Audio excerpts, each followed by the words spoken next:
and welcome to ARIRANG News, coming to you live from Seoul. I'm Hwang Ji-hye, and these are the stories we're following at this hour. The economy-related ministries are once again pledging to push through structural reforms to breathe new life into the domestic economy.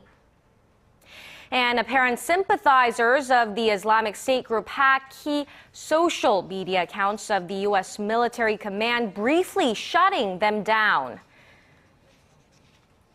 And Korea is finally pulling the plug on ActiveX. In just less than 2 months, the decades-old security policy that made buying anything online a headache will be revised.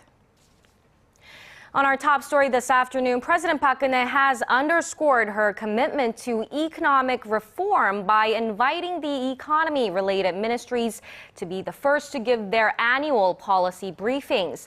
The policymakers say they plan to focus on the president's target of building an economy with strong fundamentals. Lee Ji-yoon reports. Just a day after her annual New Year's news conference, President Park Geun-hye began receiving policy briefings from government offices. Opening a joint briefing to the president by 6 economy-related ministries and agencies, Finance Minister Choi Kyung-hwan stressed the importance of overhauling the public sector as the first step in revitalizing the Korean economy. Stressing that 2015 is the golden time for structural reforms and innovation, top economic policymakers laid out plans for strengthening the nation's economic fundamentals and balancing domestic demand and exports. The Finance Ministry said its efforts last year set the stage for implementing the president's 3-year economic reform plan. It said government agencies had succeeded in reducing their debt by $22 billion, surpassing their goal by about $4 billion. The government says an 8-year high in the number of real estate transactions and the highest job growth in 12 years in 2014 are some of the strong signs that the economy is recovering after years of low growth. The government plans to focus on reforms in the 4 sectors of labor, finance, education, and the public sector this year. President Park will receive 4 more policy briefings from government agencies through next week. Lee Ji-yoon, ARIRANG News. And President Park Geun-hye says it's the public sector that should lead reforms in the country. Today, the president talked about how efforts made last year to reform Korea's public institutions by reducing their debt and employee benefits fell short of meeting public expectations. She urged officials to carry out the second phase of reforms in the new year, which involves putting the brakes on illegal subsidies and projects. And to help Koreans actually feel the effects of her 3-year economic innovation plan, President Park Geun-hye called on related ministries to raise the number of skill-based hires in the public sector.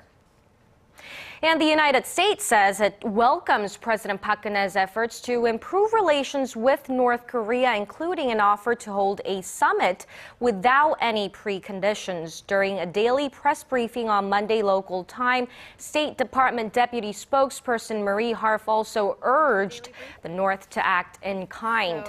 This follows President Park's New Year's press conference, in which she said she was open to meeting with the North Korean leader with no strings attached if it could open up the road to reunification. But Korea's main opposition party has sharply criticized President Park Geun-hye's New Year's press conference, especially her economic and welfare initiatives. The interim leader of the New Politics Alliance for Democracy, Moon Hee-sang, said the government's current policy direction cannot improve the livelihoods of the people who are suffering from mounting household debt. Speaking to reporters this morning, Moon stressed that the administration's reform drives are not enough to resolve the problems facing the economy. The opposition chief also called for a reshuffle of the presidential office and more proactive measures when it comes to inter-Korean relations. Now, North Korea is believed to have recently changed the frequency band for its state television to broadcast in hyper-definition quality. The North halted the frequency band that only allowed broadcasting in standard definition quality last weekend, and now is transmitting broadcasts through a band that also allows HD quality. The frequency range has changed, but broadcasts are still being transmitted using SD signals. Experts say North Korea is probably testing HD broadcasting. Pyongyang is believed to have started digital broadcasting in 2012. Now, key social media accounts of the U.S. military command were briefly shut down following a cyber attack by apparent sympathizers of the Islamic State group. The FBI has launched an investigation into the case, which U.S. officials have called an act of cyber vandalism. Kim Min-ji reports. The Twitter and YouTube accounts of the U.S. Central Commander CENTCOM were suspended after being hacked by a group claiming to be Islamic State supporters. One post on the Central Command's Twitter feed read, "American soldiers, we are coming, watch your back." CENTCOM, which oversees operations in the Middle East, acknowledged that its social media accounts had been compromised and called it an act of cyber vandalism, but said there had been no operational impact. And coincidence it may be, but the hack happened as President Barack Obama was announcing new proposals aimed at bolstering cyber security. The FBI is investigating the case, and the White House is also looking into the matter. I can tell you this is something that we're obviously looking into and something that we take seriously. Pro-Islamic State messages were plastered over CENTCOM's Twitter page. A profile picture showed a figure in a black and white headscarf with the text, "I love you, IS."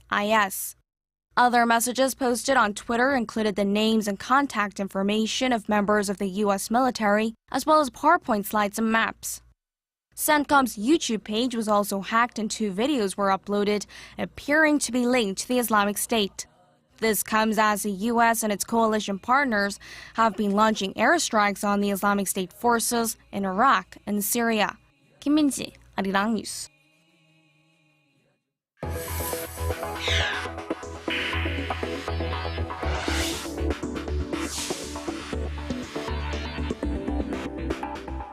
It's only a small box saying install ActiveX, but it's enough to frustrate people trying to buy things off Korean websites.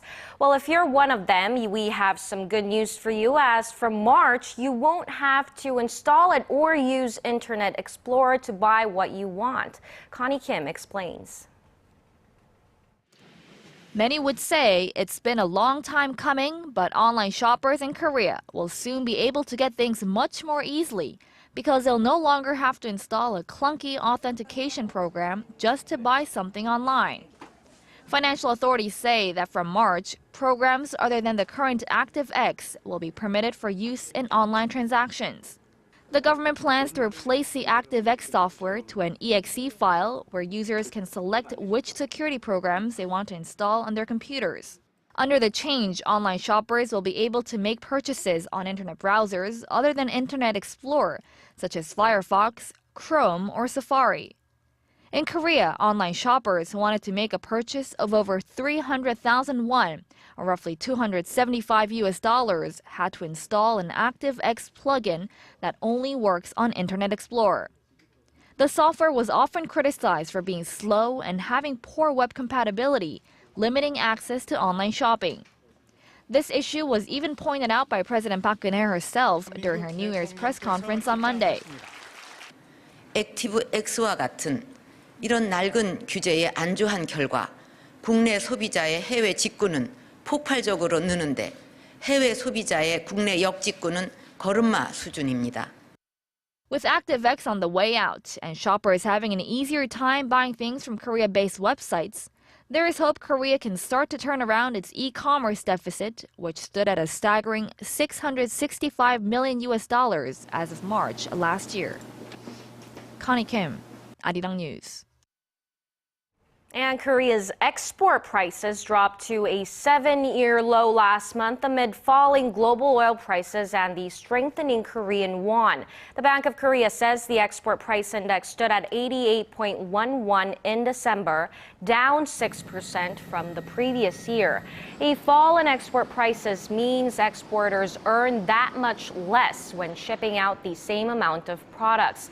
The central bank explained that tumbling crude oil prices caused the export prices of domestic petrochemical products to go down. It also attributed the fall to an average 3.8% drop in the won-dollar exchange rate last year, which damaged Korean exporters' price competitiveness in the global market.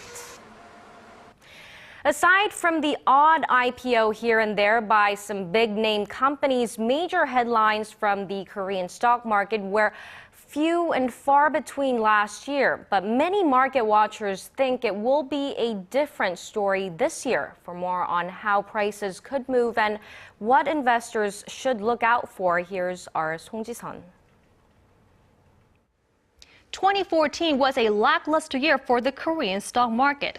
The benchmark Kospi index closed the year at 1915, 100 points lower than it started, a year after being trapped in the 200-point range and below the 2,100-point barrier. This year, with the country's economic recovery picking up pace, market analysts expect the Kospi to break out of this pattern and top 2,200, most probably in third or fourth quarter.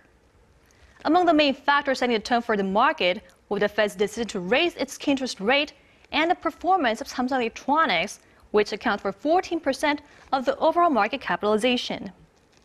Many analysts believe the Fed's rate hike will have a limited impact on the bourse, but the big question about Samsung is whether it can shore up its poor smart performance from the third quarter of last year. We're expecting a low of 1870 and a high of 2260. There could be some adjustments in the first half on rate changes in the U.S., but the stock market will rise at a moderate rate in the second half. One main theme for the market this year will be dividend payments. Last year, big-name IPOs took center stage, partly due to the listing of Tail Industries, the de facto holding company of the Samsung Group, and its affiliate Samsung SDS. But the number of companies seeking IPOs will drop by half to around 30 this year. Among them are low-cost airlines Jeju Air and Air Busan, and Hyundai Group's advertising arm, Innocean. The focus this year will be on how shareholders benefit from a government policy on increasing dividend payments. Policymakers have voiced concerns that too many companies are stocking away too much money for reserves and that Korea's dividend payout ratio is lower than that of emerging or developed markets.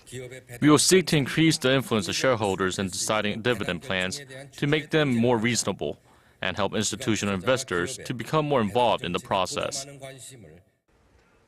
Now, another point to look out for in 2015 is whether the Korean market can be included in the developed market category on the MSCI index, which is an important factor when global fund managers drop their investment portfolios.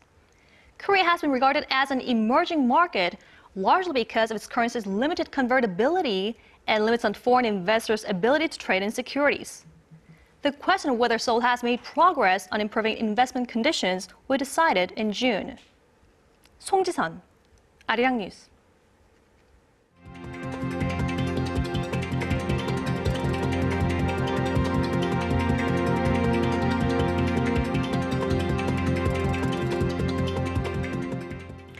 Koreans are willing to pay top dollar for some of their favorite indulgences, even if they are double, even triple the price they are in other countries. So, what are the goods in question and why are they so expensive in Korea? Kwon So-ah explains.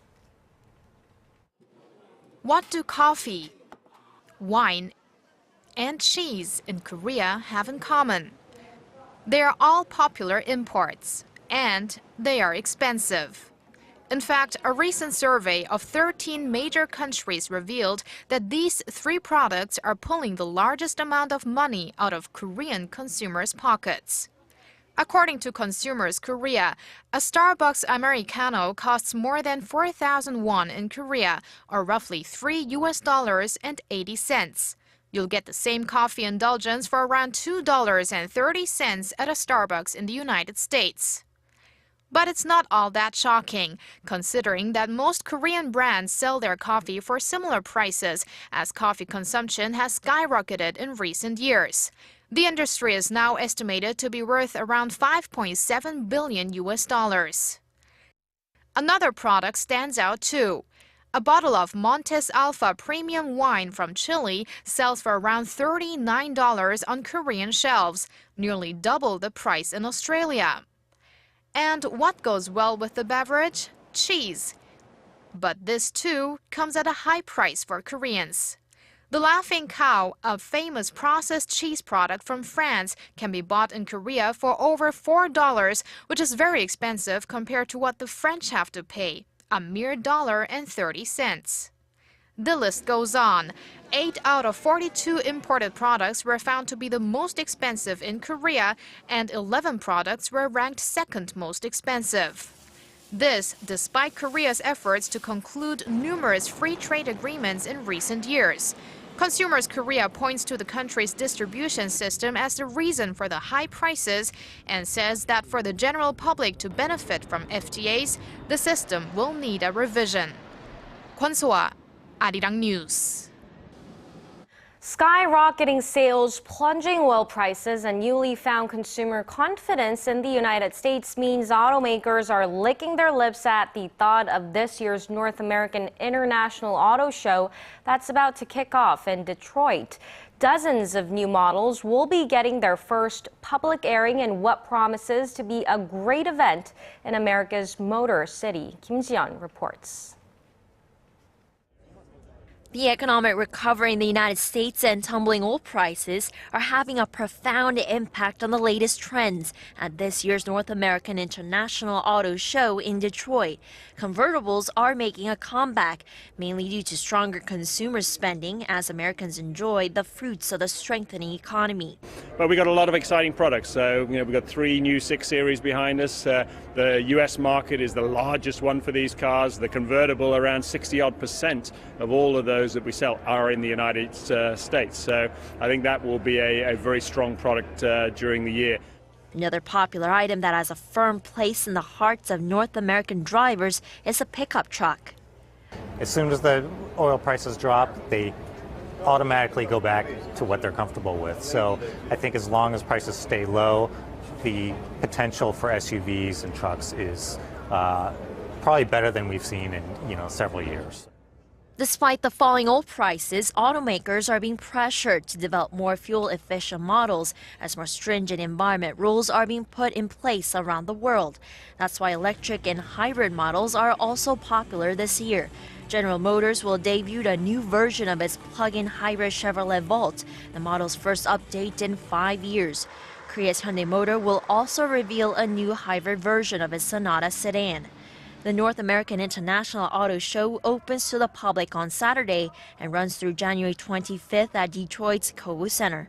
Kim Ji-yeon, ARIRANG News. Moving on to some sports news, Cristiano Ronaldo is fast cementing himself as one of, if not the best footballer of all time. The Real Madrid forward scooped the most prestigious award in the sport for the second year running on Monday, beating out his biggest rival in the process. SJ Lee has more. The ceremony started off with 3 footballers looking to win the biggest individual honor in the sport, with Real Madrid's Cristiano Ronaldo, Barcelona's Lionel Messi, and Bayern Munich's Manuel Neuer taking center stage. And with Thierry Henry announcing the winner of the 2014 Ballon d'Or, the winner is Cristiano Ronaldo, who took the top prize, claiming his second straight and his third overall. Receiving almost 38% of the votes, the 30-year-old beat out his longtime rival Lionel Messi, who received around 16% of the vote, barely beating out German goalkeeper Manuel Neuer, who finished a very close third. And while Messi won 3 straight from 2010 to 2012, it's now Ronaldo's turn to win back-to-back Ballon d'Ors. Scoring 33 goals in just 28 matches, including 26 goals in 16 league matches so far during the 2014-2015 season, Ronaldo's next goal is to win this year's La Liga championship and the Champions League with Real Madrid. SJ Lee, ARIRANG News.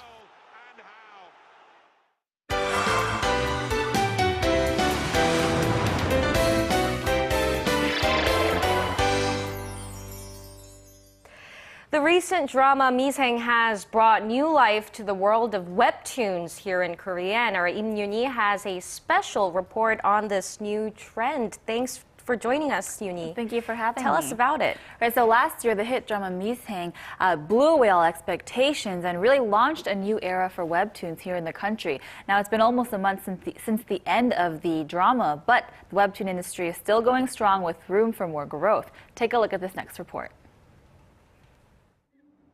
The everyday story of everyday office workers. Originally a webtoon, the hit drama Miseng, English title The Incomplete Life, follows the toils and trials of a group of workers who find themselves in the grasp of a Korean office life.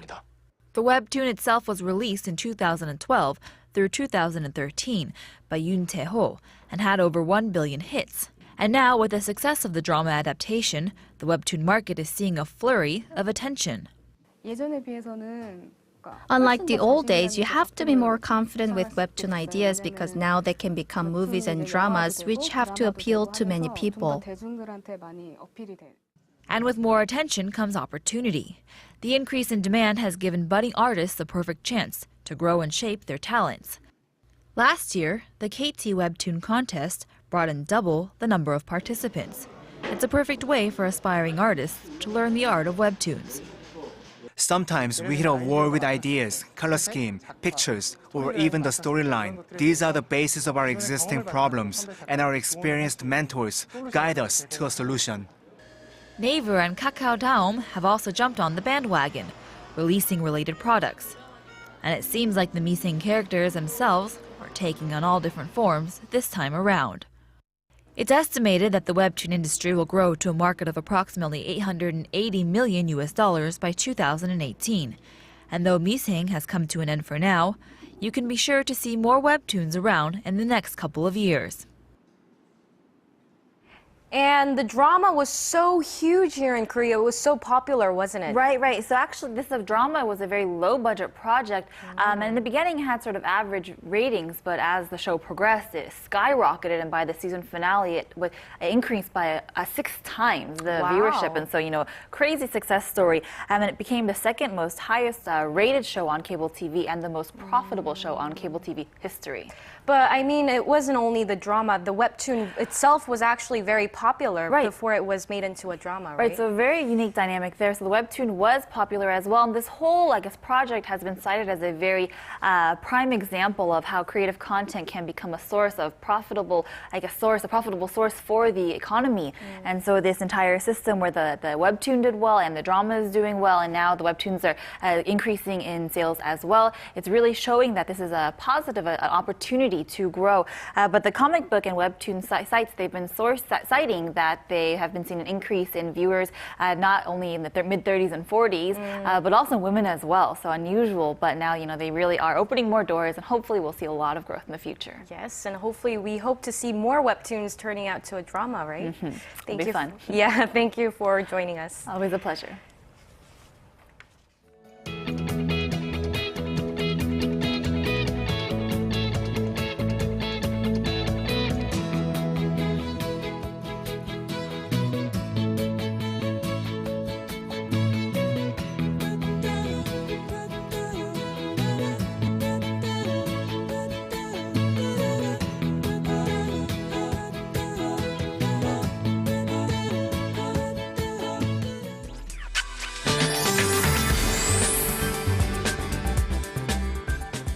Good afternoon, I'm Michelle Park here with the latest weather forecast. The weather is getting better and better. We started off our morning roughly 2 degrees higher than yesterday, which was also higher than the seasonal average. Now, temperatures are expected to rise throughout the day, all reaching above 0 degrees. However, make sure of the huge temperature gaps between the days and nighttime temperatures. Now, currently, it's looking cloudy or even gray in the southern regions, whereas it's just partly cloudy over in the central region, but more clouds are expected to come in later in the day. And now taking a look at the readings for today, so it'll peak at 5 this afternoon, while southern cities such as Gwangju and Busan will reach up to 9 and 11 degrees. Moving over to other regions, Jeju Island gets up to 13, Dokdo hits down to 7, while Mount Gyeongang reaches down to 1. Well, that's all for now, Michelle Park, and I hope you have a wonderful day.